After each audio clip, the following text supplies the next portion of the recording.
Good evening. Welcome back to the Be Yourself Unapologetically podcast. Today we are going to talk about that old wise tale, idle hands. So, why hobbies heal and why idle hands really aren't your friend. Today we're talking about something that sounds small but honestly can change a life. Hobbies.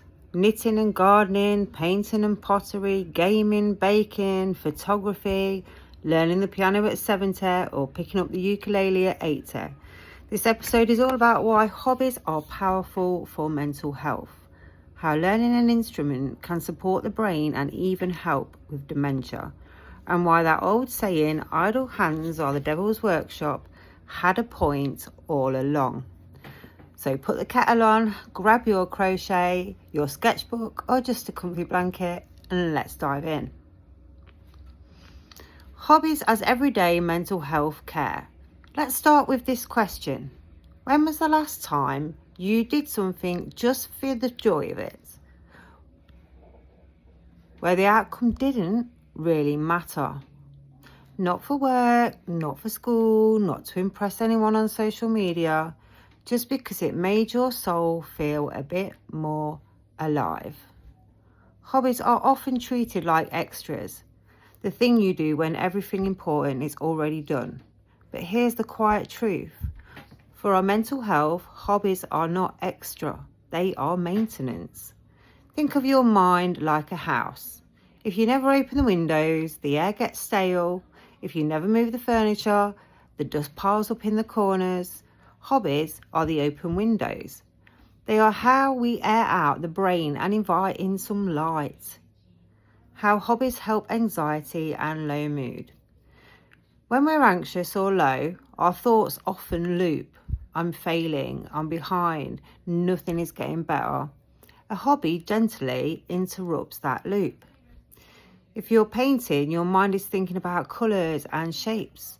If you're gardening, you're focused on soil, roots, watering. If you're playing piano, your brain is busy reading notes, timing your fingers, and listening for the next chord.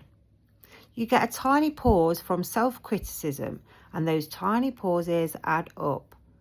Hobbies can lower stress hormones, help you sleep better, boost your sense of achievement, give you moments of calm in a noisy world. And because they are voluntary, fun, and deeply personal, your brain starts to associate them with safety and pleasure. That's powerful. The beautiful I forgot what time it was feeling. You know that feeling when you look up and realise an hour has gone and you've been blissfully absorbed in what you were doing. Psychologists call that flow.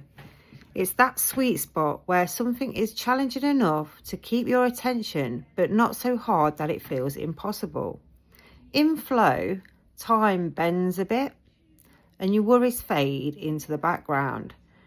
You feel quietly competent and alive. Hobbies are one of the easiest ways to access flow. You don't need a plane ticket or a retreat in the countryside. Sometimes you just need a keyboard, a set of watercolours, or a puzzle on the living room floor. Hobbies are identity. I am more than my problems. Mental health struggles can shrink your identity down to one label. I am anxious, I am depressed, I am burned out. Hobbies remind you, I am also creative, I am curious, I am a learner, I am someone who finishes things. When you say, I'm in litter, I'm learning Spanish, I play the piano, you're quietly telling your brain, I am more than what hurts me. That matters so much, especially when life feels heavy. Learning an instrument and the aging brain. Let's talk about music and dementia, because this bit feels almost like science wearing fairy lights. There are countless stories of people with dementia who can't remember what day it is, but sit down at a piano and play entire songs from their childhood. It's not magic, it's the brain. When you learn an instrument, you're doing a full body workout for your mind. Your ears are listening for pitch and rhythm.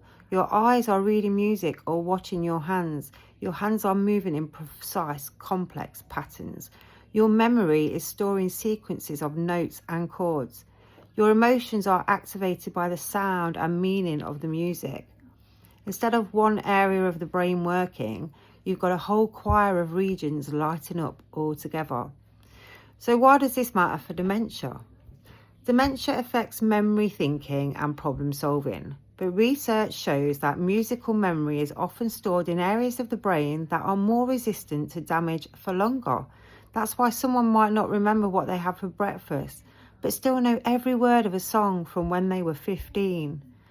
Learning and playing music can stimulate brain regions involved in memory and attention, help maintain coordination and motor skills, lift mood and reduce agitation or apathy, spark old memories and emotions in a way words sometimes can't. In some care homes and NHS projects, group music sessions and music therapy are being used to reduce distress on dementia wards and improve quality of life. Now, the incredible part, it's not just listening to music. Actually playing an instrument, even very simply, seems to give an extra boost because the person is actively involved, not just passively hearing. So whether it's a piano, a keyboard, a set of hand drums, or a little ukulele, instruments can become bridges. Bridges between past and present, between confusion and clarity, between isolation and connection. I'm too old to start. Absolutely not. If you're listening to this thinking, I wish I'd learned guitar when I was younger, I'm too old for piano now, I just embarrassed myself, let's challenge that gently. The goal is not to become a concert musician. The goal is brain stimulation, joy, connection and meaning. If you learn 3 chords on a guitar and strum along to one song you love, that is already therapy.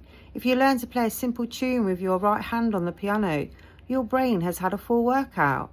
There is no age where curiosity expires. There is no too late for giving your brain a new pattern to play with. Idle hands and the restless mind. Let's bring in that old phrase. Idle hands are the devil's workshop. Historically, it was a warning against laziness and troublemaking.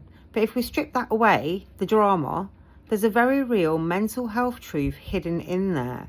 When our hands are idle for long periods, our minds often aren't still and peaceful. They're racing, scrolling endlessly, overthinking, catastrophizing, replaying arguments, imagining the worst.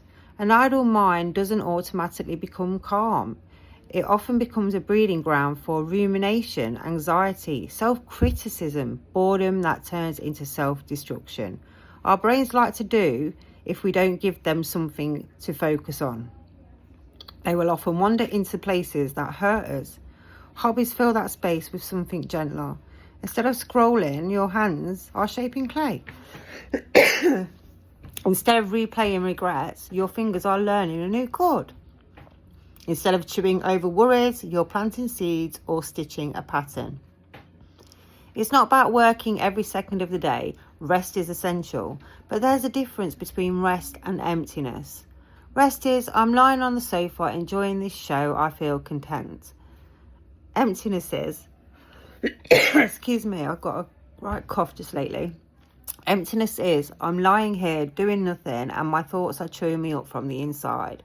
Hobbies are that sweet middle ground between busyness and emptiness. Your hands are engaged, your mind is focused, but there's no pressure, no boss, no grade, just you and the thing you're making.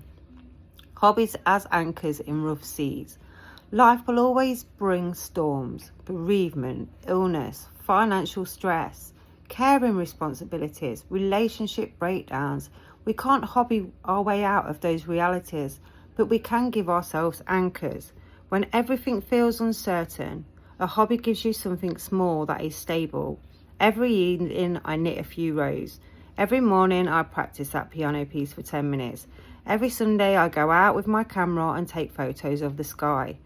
These rituals tell your nervous system there is still something I can control. There is still beauty to be found. There is still a future to practice for. For someone with dementia and their family, a musical hobby can become a ritual of connection, playing old songs together, using rhythm to calm agitation, singing familiar tunes while doing care tasks. It doesn't remove the grief, but it can weave moments of warmth into a very hard journey. Finding your hobby and letting it be imperfect. If you don't have a hobby right now, or you've abandoned one you used to love, let's talk about how to start. Follow your curiosity, not what looks impressive. Forget about what's trendy or productive. Ask yourself, what did I love as a child? What do I secretly wish I could try? What makes me feel calm when I watch other people doing it? That could be drawing little cartoons, baking bread, playing the keyboard with a beginner app, wood burning, jewelry making, crochet, model building, learning a language and singing in it. Curiosity is enough. You don't need a 5-year plan. Start so small it feels almost silly. 5 minutes a day, one YouTube tutorial, one easy song, one flower in the garden. Your brain loves consistency more than intensity. Tiny regular doses of joy build up faster than one big burst once a month. Drop the perfectionism at the door. Your hobby does not have to make money, go on Instagram, impress your friends, or turn into a side hustle. It is allowed to be gloriously average and still be deeply healing. Think of it as brain care, not performance. A note for carers and families. If you're supporting someone with dementia, you're carrying a lot, emotionally, physically, and mentally. Music and hobbies are not a magic wand, but they can be tools in your toolkit. A few gentle ideas. Put together a playlist of songs from the person's teens and 20s. If they used to play an instrument, see if they can still tap out a rhythm or play a simple melody. Use music to create routines. The breakfast song, the getting dressed song.